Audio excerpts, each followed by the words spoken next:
Throughout Fallout's storied history, we have uncovered truth regarding the vaults and their construction. Time after time, we have ventured into their walls where mankind should have been safe from radiation and the horrors of an irradiated world. But it is instead here where we witness the aftermath of the most depraved experiments the wasteland had ever seen, all at the hands of Vault-Tec and sanctioned by the United States government. However, Vault-Tec, as horrible as they may be, took very good care of their higher-up employees, it seems. One of the biggest things we know to have existed in the wasteland is a handful of vaults that were perfect vaults, specifically designed for Vault-Tec employees and members of Vault-Tec University. 76 is a good example of this. These would serve as a peaceful home for Vault-Tec board of directors and their families and other high-ranking members to live out the days in an impressive, luxurious, and well-equipped vaults, some of the best we've seen. Welcome back to the channel, Wanderers.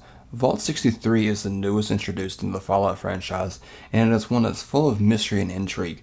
And it's full of mystery because it has such a stark contrast to the routine crimes against humanity we've seen take place in the countless other vaults we've explored in the other Fallout titles.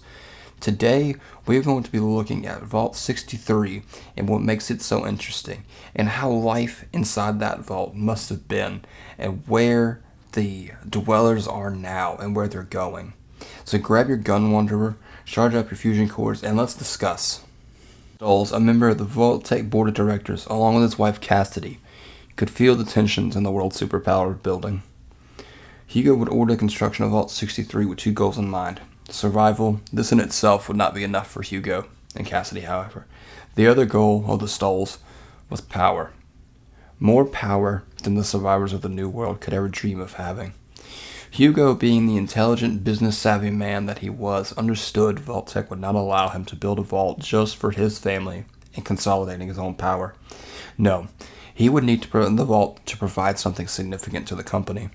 Together, he and his wife would work tirelessly to pitch the idea of the vault being an ultra-advanced research facility.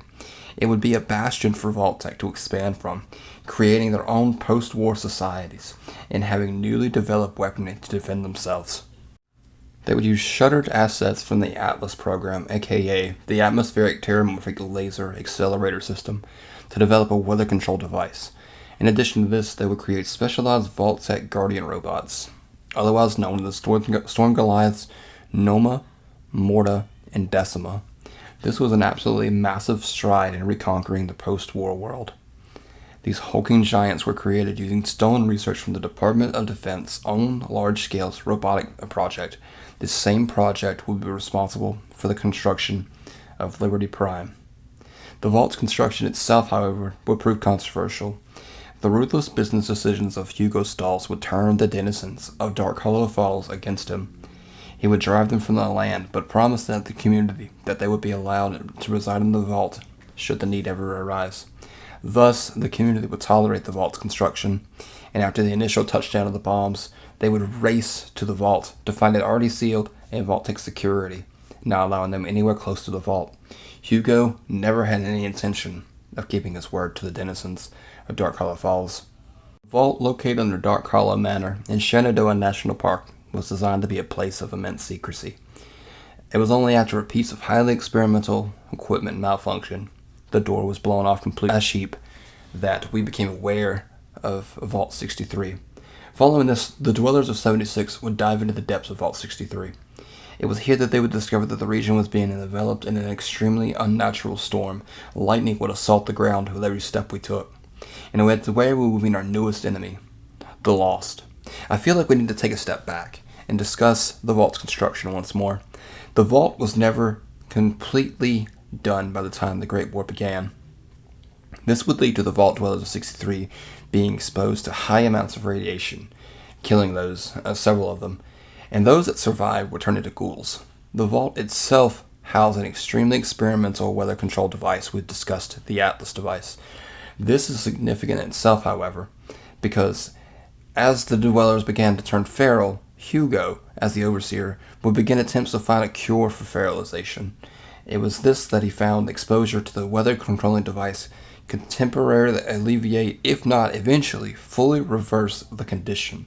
Patient and desperate for a cure, Hugo would do anything to save his beloved wife. In the years prior, Hugo had already lost his brother August to the same feralization that dooms all ghouls eventually. He swore he would not lose anyone else he cared about. In the year 2095, he would bring Cassidy before the Atlas and activate it for the first time. Activated the full power, it put Cassidy into a coma. The weather effects seemed to quell the feralization of the ghouls in the vicinity. However, the immediate effects were catastrophic. A mutation was born by charging them both with enough electricity to rival that of a lightning strike. The effects spread from Hugo, affecting many other vault dwellers. However, the residents in the vault and the atrium were unaffected. The effects of the mutation on the affected dwellers were incomplete. It completely altered their senses, cutting them off from the world, thus creating the Lost.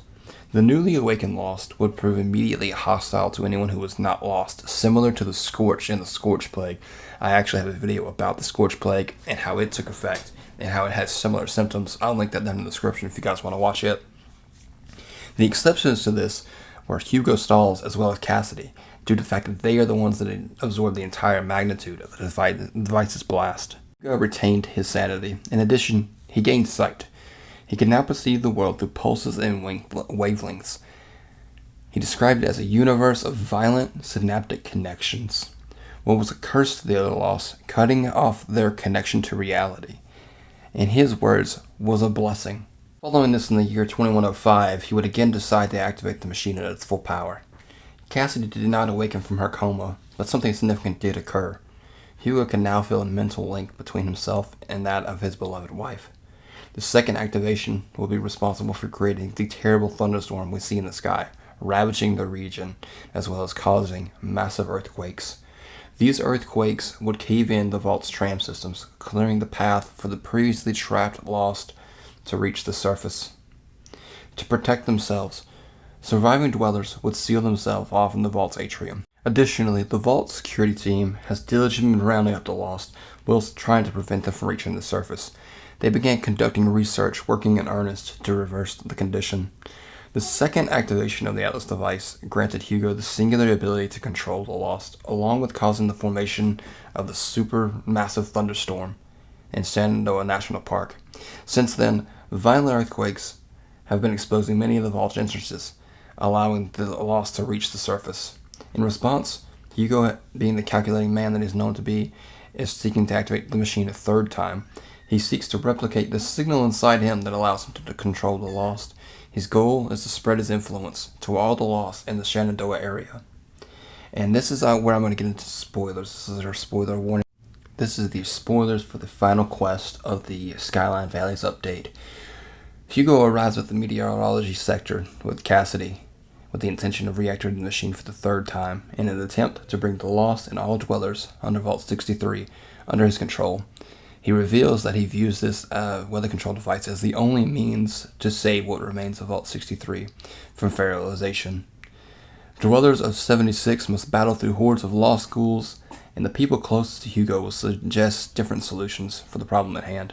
Oberlin will suggest that the dweller take Hugo alive for study so that they can try to reverse the lost condition, whereas Audrey will argue that he is too manipulative and dangerous to be left alive.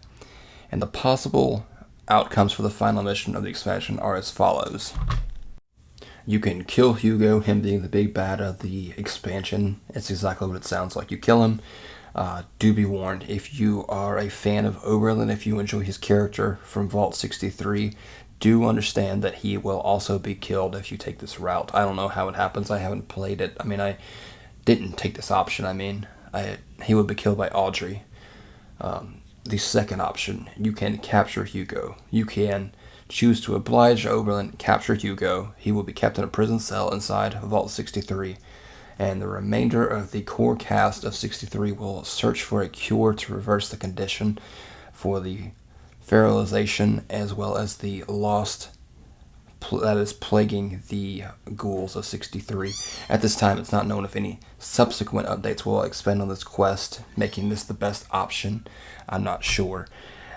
As well as you can help Hugo. This is the one that I did. I actually regret doing it. You can elect to help him by leaving the region and returning to 63. If you do this, the next time you get to 63 and walk in and talk to Hugo, you will be made aware that the entire core cast has been made into Lost. They will be unable to be interacted with. They are just lost, sitting there rocking back and forth. Thanks so much for watching, guys. I've been Vault Zero. I hope you learned something and hope you enjoyed the video. I make weekly Fallout lore content, so if you guys enjoyed the video, make sure to give it a like, give it a sub. It really helps out the channel. I look forward to making a ton more videos like this. I have a lot of stuff planned in terms of Fallout lore. Fallout 76 is in the best shape it's ever been in. They've got a lot of stuff down the pipeline that I'm really excited for. But until then, guys, I will catch you guys in the next one.